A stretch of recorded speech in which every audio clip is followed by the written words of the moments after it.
Mariupol was almost totally destroyed, and then this city is currently rebuilding by Russia in their way. I believe that it is anti-human way of war from Russia because they trying to destroy everything and construct something which they think it's supposed to be. And it is the easiest way to discourage people to return to this city. Ask Different, the podcast by the Einstein Foundation. My name is Anton Stanislavski. Welcome to the podcast. More than 2 years ago, Russia attacked Ukraine. The full-scale war didn't stop ever since. Its main front lines are in the east and in the southeast, but there have been attacks in the whole country, even in the capital of Kiev. But although the bombs are still falling, although the fights are still going on, there are Ukrainians that already think of a time after the war. Ukrainians like Dr. Olena Kononenko. She's a doctor of economics.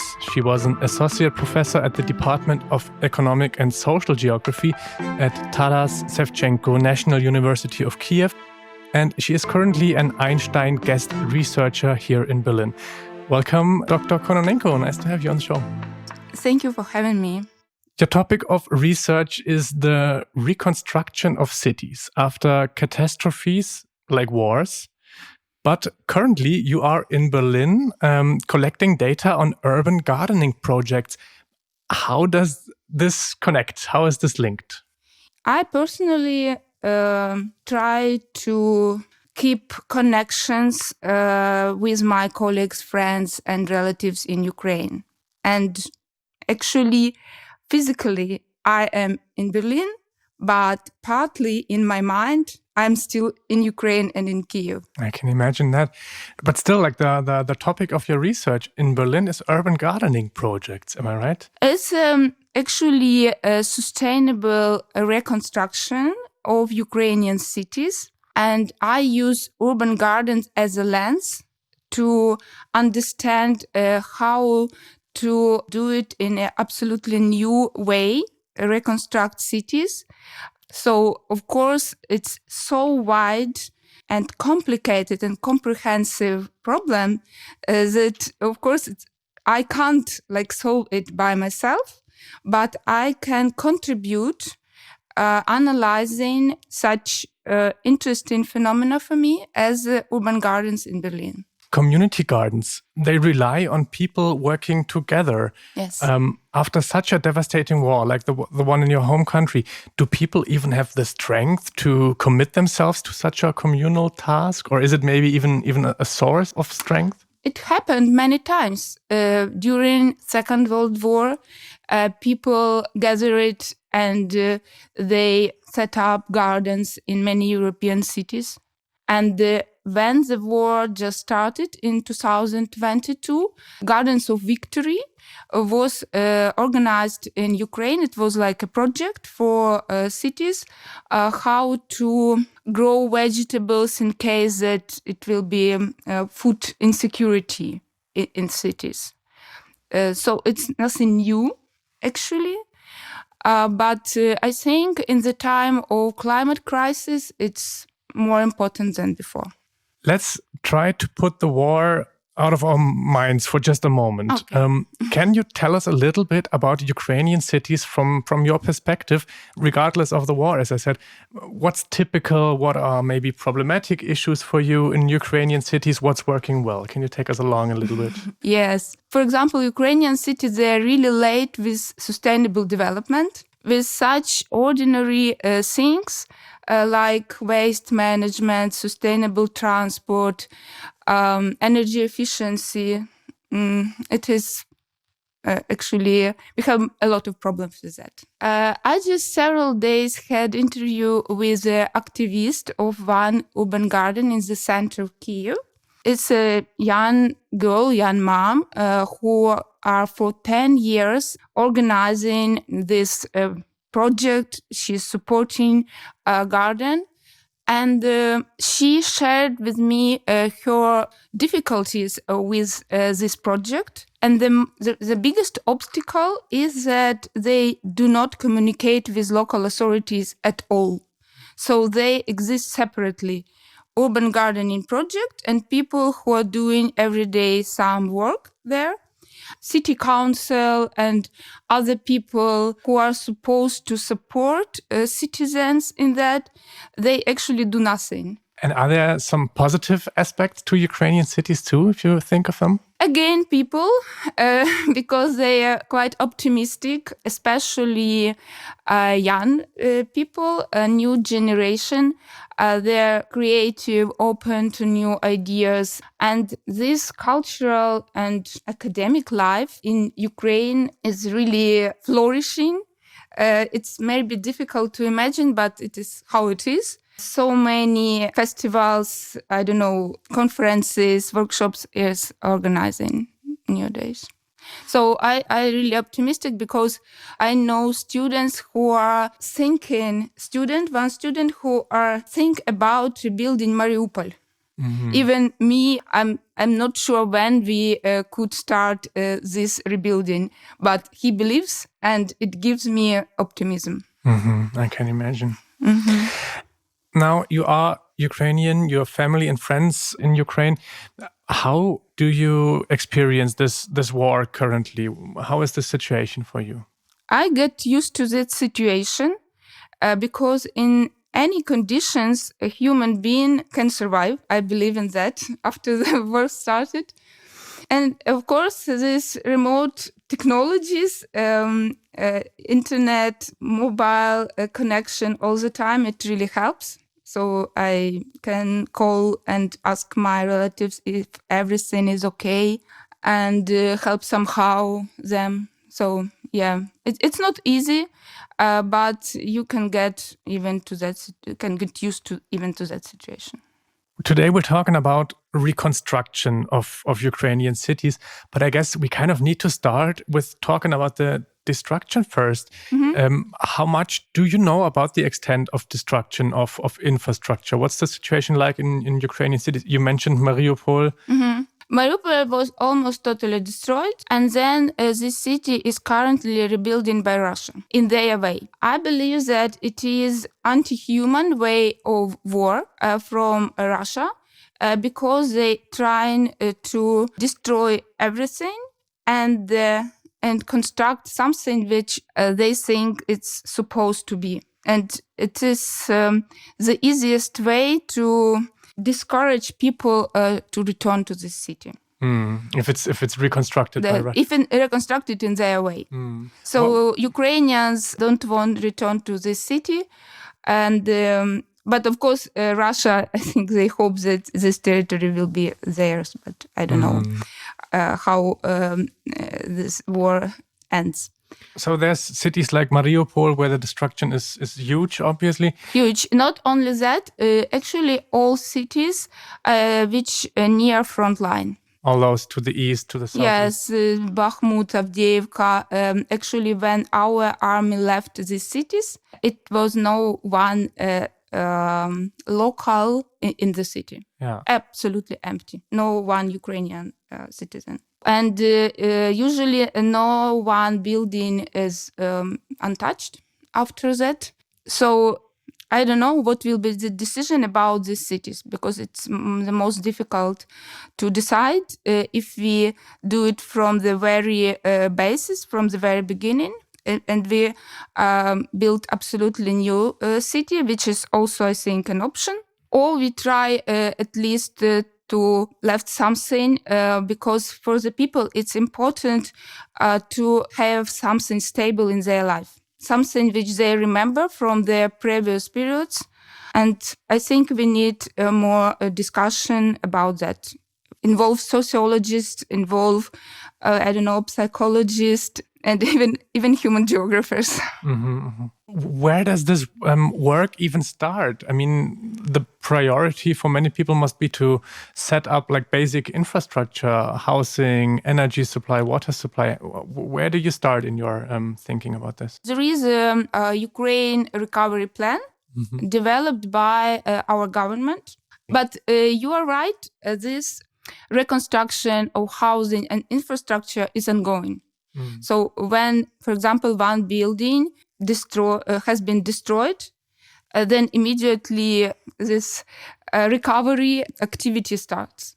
It's how it works with residential building in Ukraine. That's what I know from my experience, because I have relatives whose house was destructed by missile.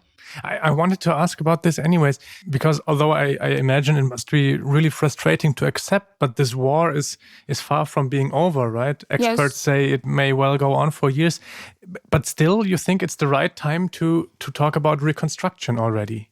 Why? Usually reconstruction after such war takes a lot of time. You know, in Berlin, this Berlin Schloss was finished several years ago. After 70 years when the war finished. Yeah, true. So I think it's never early to start, and we even do not have like a finish line when we can say that it is finished. Because I learned from this Berlin experience of reconstruction after the war that reconstruction is more about people than the physical objects. We've mentioned that there's huge differences between cities in the east, near the front lines, cities in the west. What's the challenges if you think about reconstruction in cities like Kiev that have been hit, of course, but that are intact? In the case of Kiev, I think we should maybe not think about some radical transformations, but about some changes in organizing, in the city management. Crisis is always the time when we could start something new. Starting something new is a good starting point, because you're stressing that the reconstruction needs to be sustainable. We've been talking about the urban gardening projects in Berlin or also in Ukraine. Is that what you have in mind, or what do you mean by sustainable in this context? We all know about concept of sustainable development, when social system, economic system, and ecological system balance among themselves. So all sustainable development measures supposed to have economic, ecological, or social effect. But it not always works for each project. Because sometimes we have solution which seems to be really ecological, but almost no effect for society, or it is really expensive. It could be. I think it's time for solutions which could be at the same time ecologically, socially, and economically sustainable. So the effect should be win-win solution. What are the challenges if you think of sustainable reconstruction? First of all, reconstruction itself is a big challenge. Sustainable reconstruction or just reconstruction when we have something destroyed. Because it takes years, because we should collaborate, as I said before. So it will be successful if we work together. But if we talk about sustainable reconstruction, the challenges which we have now is that usually after the war, citizens not enough involved in that process. I think this social component is underestimated. It was underestimated after Balkans War and reconstruction of such cities as Sarajevo, Kosovo, and other cities. And it would be not so good if we do this mistake again.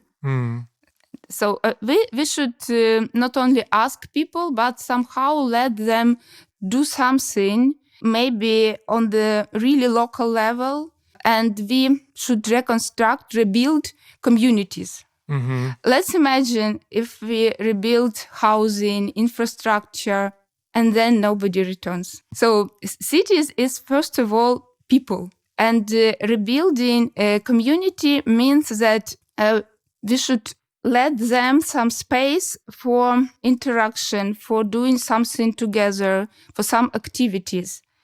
So community needs activity. We can't just like resettle people and say you are a community. They should start doing something together. For me, urban gardening is a ideal situation, but I'm not insist that it is the only one solution for sure. So it could be different projects, different directions.